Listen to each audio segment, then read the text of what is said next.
Hello students, कैसे उम्मीद करता हूँ बढ़िया होंगे। देखो, पिछली क्लास के हमारे यहाँ पर 4 क्वेश्चंस रह गए थे। ये चारों सवाल आज के हम इस क्लास में कंप्लीट करने वाले हैं, साथ ही बहुत ही डिटेल में पढ़ने वाले हैं। वीडियो को लाइक और शेयर कर देना। और मैंने तुम्हें बताया कि 100% सिलेक्शन होगा आपका, कोई सिलेक्शन आपसे नहीं छीन सकता। बस आपको डेली मेहनत करनी है, हर दिन आपको मिनिमम 10 सवाल तो लगाने ही लगाने हैं। तो चलिए शुरू करते हैं क्लास। क्वेश्चन नंबर 57 है, एक आयत का क्षेत्रफल 396 वर्ग मीटर है, उसकी चौड़ाई 18 मीटर है, तो उसकी लंबाई क्या होगी। तो यहाँ पर हमें बच्चे आयत का क्षेत्रफल दिया है और ये क्षेत्रफल है हमारा 396 वर्ग मीटर।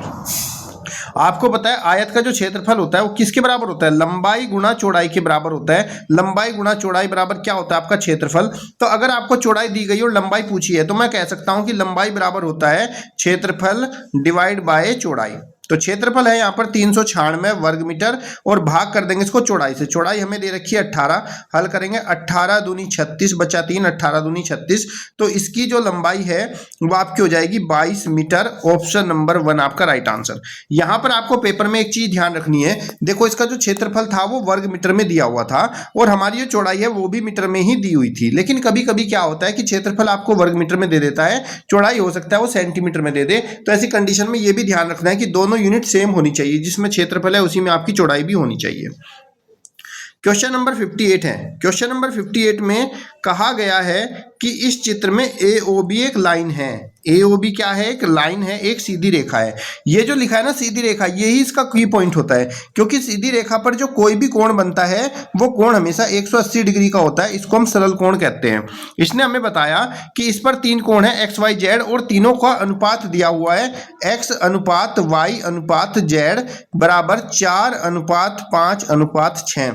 तो बताओ Y का मान क्या होगा। तो बच्चे, जब हमें अनुपात में दिया जाता है तो हम क्या करते हैं, पहले अनुपातिक योग निकाल लेते हैं। जो भी अनुपात है उसका योग निकाल लेते हैं। अनुपातिक योग हमारा कितना हो जाएगा, 4 + 5 + 6। एक दूसरा तरीका है वो भी मैं आपको बता दूंगा। 4 5 9 6 15। तो अनुपातिक योग कितना हो गया आपका, 15 हो गया। और ये जो टोटल कोण है वो कितना है, 180 डिग्री, क्योंकि उसने कहा है कि ये एक सीधी रेखा है और सीधी रेखा पर जो कोण बनता है वो हमेशा 180 डिग्री के बनते हैं। अब प्रश्न के अनुसार आपको अगर y कोण निकालना है तो y बराबर क्या होगा, y बराबर आपका होगा जो y का अनुपात है। कितना है y का अनुपात आपका, 5। तो आप लिखोगे 5 और डिवाइड करोगे इसके अनुपातिक योग से 15 और गुणा करोगे जो टोटल कोण है 180 से। हल करेंगे 5 × 15 और 3 से 180 कट जाएगा, 3 × 6 = 18, 60 बार। तो y बराबर हमारा 60 डिग्री। ऑप्शन नंबर 1 आपका राइट आंसर हो जाएगा।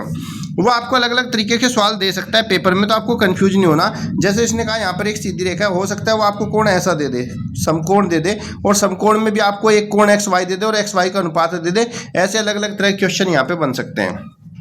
तो ये वाला सवाल आपको समझ में आया। इसका दूसरा तरीका क्या है वो भी मैं आपको बता देता हूँ। देखो, दूसरे तरीके में क्या करना होता है, ये जो हमें अनुपात दिया हुआ है X अनुपात Y अनुपात Z जो कि 4:5:6।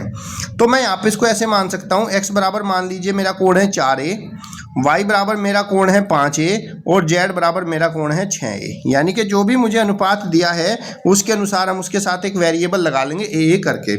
प्रश्न के अनुसार एक सीधी रेखा है तो इन सभी कोणों का योग कितना होना चाहिए, 180 डिग्री। तो मैं बोल सकता हूँ x + y + z बराबर 180 डिग्री। अब x का मान कितना है, 4a है, तो यहाँ पे लिखेंगे 4a, y का मान है 5a और z का मान है हमारा 6a। तीनों को जोड़ने पर बराबर में 180 लिख देंगे। 4 5 9 6 15। तो मैं कहूँगा 15a बराबर मेरा कितना हो गया, 180 डिग्री। और a बराबर हो जाएगा 180, जो यहाँ पे गुणा में होता है वो दरा के भाग में चला जाता है। इसको हल करूँगा तो 15 × 15 और 15 दूनी 30। कितना हो गया, a का मान हो गया मेरा 12 डिग्री। हमसे पूछा गया था y का मान बताओ, y का मान कितना हो गया हमारा 5a। तो a का मान आया है 12, तो 5 × 12 और 12 पंजे हो गया 60। तो y का मान 60 डिग्री हो जाएगा। ऑप्शन नंबर 1 आपका राइट आंसर। तो आप इस तरीके से भी मानकर सवाल को कर सकते हो। यहाँ पर अगर सीधी रेखा कही है तो 180 हो जाएगा। सीधी रेखा की जगह समकोण कहता तो इनका सम 90 डिग्री हो जाता। समपूर्ण कोण होता तो इसका सम 360 डिग्री हो जाता। Question number 59। क्वेश्चन नंबर 59 में कहा गया है कि एक सीरीज है, इस सीरीज के अकॉर्डिंग बताओ आगे क्या आएगा। तो हमें यहाँ पे क्या करना होता है, इनके बीच में एक संबंध को ढूंढना होता है कि कौन सा संबंध हमें यहाँ पर नजर आ रहा है। मैंने देखा यार 5 से 10 हुआ तो मैंने 2 से गुणा करी, 10 से 20 हुआ फिर 2 से गुणा करी, 20 से 40 हुआ फिर 2। यानी कि हर एक अगला पद पिछले पद का डबल है। 180 है तो इसको 2 से गुणा करा 360। तो अब 80 को 2 से गुणा करा 160। अब 160 को अगर 2 से गुणा करूंगा तो कितना हो जाएगा आपका 2 0 0 2 6 12 2 कम 2 1 3 कितना हो गया 320। तो अगला पद होगा आपका 320। ऑप्शन नंबर 2 आपका राइट आंसर हो जाएगा। एक सवाल आपका ऐसा जरूर पेपर में आता है और हर साल आता है, कोई भी ईयर ऐसा नहीं गया अब तक प्रीवियस ईयर में जो ये इस तरह का सवाल ना आया। चौथी कक्षा एक पिकनिक पर 8:30 बजे जाना था, सुबह को 8:30 बजे जाना था, लेकिन उनकी बस 3 घंटा 30 मिनट लेट हो गई। बस 3 घंटा 30 मिनट लेट हो गए तो कितने बजे पहुंचेंगे? तो देखो ये हमारा टाइम दिया है सुबह का AM, और AM टाइम में जितना भी लेट होता है उतना ही आप प्लस कर दोगे। 3 घंटा 30 मिनट लेट हुआ तो 3 घंटा 30 मिनट जोड़ोगे, 30 कितना हो गया आपका 60, और 8 3 हो गया 11। तो ये बस 11:60 पे पहुंचेगी। 60 का मतलब क्या होता है? देखो 60 मिनट में 1 घंटा पूरा हो जाता है, यानी कि जो 60 है इसको हटा देंगे यहाँ से, इसकी जगह 0 0 और 1 घंटा जो है 11 घंटे में जोड़ देंगे, 11 और 1 12। तो ये बस जो है 12 बजे पहुंचेगी। ऑप्शन नंबर 1 आपका राइट आंसर हो जाएगा। क्लियर बच्चे? कमेंट बॉक्स में बताओ मुझे आज की क्लास ये आपको कैसी लगी। वीडियो को लाइक और शेयर कर देना। साथ ही बच्चे इसका जो पिछले पार्ट है उसका लिंक मैंने डिस्क्रिप्शन में डाल दिया, वहां से आप लोग उस क्लास को देख लेना, जिससे कि पूरा पेपर आपका कंप्लीट हो जाएगा। तो उम्मीद करता हूँ आज की क्लास अच्छी लगी होगी। वीडियो को लाइक और शेयर कर लेना। धन्यवाद। जय हिंद, जय भारत।